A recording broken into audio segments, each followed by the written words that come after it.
Hey guys, have you ever wanted to go on a date with your right hand? Yeah, that would be pretty weird, right? After everything we've been through. However, what if, hear me out, your hand turned into a quirky anime girl? And that's basically the plot of this rom-com anime. Midori Days is about this teenage delinquent, Seiji, who wakes up one day to find a miniature girl who's named Midori replacing his right hand. I mean, she doesn't literally become his hand like a parasite. That would be terrifying. Think of her as more of a hand puppet. I know that doesn't make it better, but that's the best analogy I can think of. Remember, this is a rom-com. We can't have our protagonist making out with his right hand, unless his right hand is a quirky anime girl. So Seiji here is feared by all high school bullies and has earned the title of Mad Dog because of his wild fighting abilities. Most notably, his all-powerful devil's right hand. Oh, shiver my timbers! Yep, and there's the problem. You can't exactly fight punks with a tiny teenage girl taking up half of your arm. But it's not just the street fights. He has to get by a bunch of other inconvenient scenarios while also having to hide Midori. Throughout the anime, there are some weird events that happen, like the episode where he has to go around taking cosplay photos with Midori because of this creep who found out about their secret. He even had the balls to propose to her. Anyways, how do you deal with people with hand fetishes? You suplex them and give them permanent brain damage. Either that, or you run them over with an ambulance truck.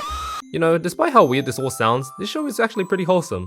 Over the course of 13 episodes, we get to watch Seiji and Midori slowly grow closer, not just because they're quite literally stuck together, but because they genuinely start to understand and support each other. Midori had always had a crush on Seiji, but never had the courage to approach him. But now that she's a part of him, she finally feels comfortable opening up. For the first time, she's able to speak her mind, spend time with him, and be seen.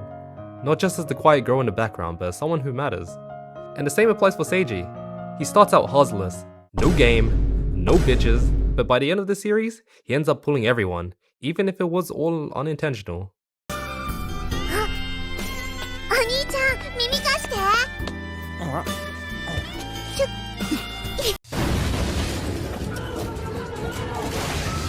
Nah, but for real, Seiji actually learns to become more self-aware of his emotions and honest to his feelings. Okay, I know this sounds cheesy, but trust me, the cheese is phenomenal. This anime might be the embodiment of degeneracy, but it's still beautiful in its own way. It's enough to even make the strongest soldier shed a tear. I mean, if you can love her as a hand, I'm pretty sure you can love her as a fully functional human. Unless you're this guy. This dude managed to make his ideal girl fall for him, just to chicken out when she beat up some random thug. And then he realizes that his heart belongs to this anime girl puppet. Huh? Alright, no more lovey-dovey talk. Time to address the elephant in the room. Yo. I had several questions pop up in my head when I actually put on my thinking cap and used the 2 brain cells that exist in my head. First of all, how does she digest food? Throughout the anime, you can see her eat a bunch of meals with Seiji, but where does the food actually go? Does she even have a digestive system? If she does, where does the... Hold it!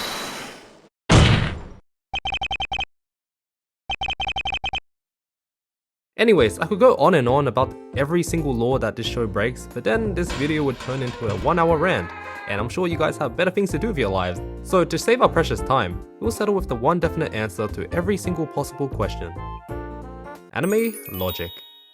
So yeah, the best way to enjoy these types of shows is just to shut your brain off and say, it is what it is. Like most early 2000s anime, like GTO and Golden Boy, Midori Days has this distinct vintage feel to it. Each episode hits you with a mix of goofy comedy, absurd situations, and then somehow still wraps it up with a surprisingly wholesome, everything's gonna be okay ending. There's something about that early 2000s energy that newer shows rarely capture. But I guess that's what makes these old animes so special. The cheese. Anyways, you know what I don't miss about old anime? The lack of censorship. I wanna know why they didn't use censors. This is anime, not anime. I don't wanna get jump scared by a pair of badonkadonks when I'm watching a wholesome romance anime. Let the Rule 34 artists do their jobs. So yeah, Midori Days is pretty much an ancient gem. A weird, wholesome relic from a period of time when unhinged anime was at its peak. There's really nothing like it. So if you haven't seen it already, I recommend checking it out. It's not every day you stumble across a show this handy.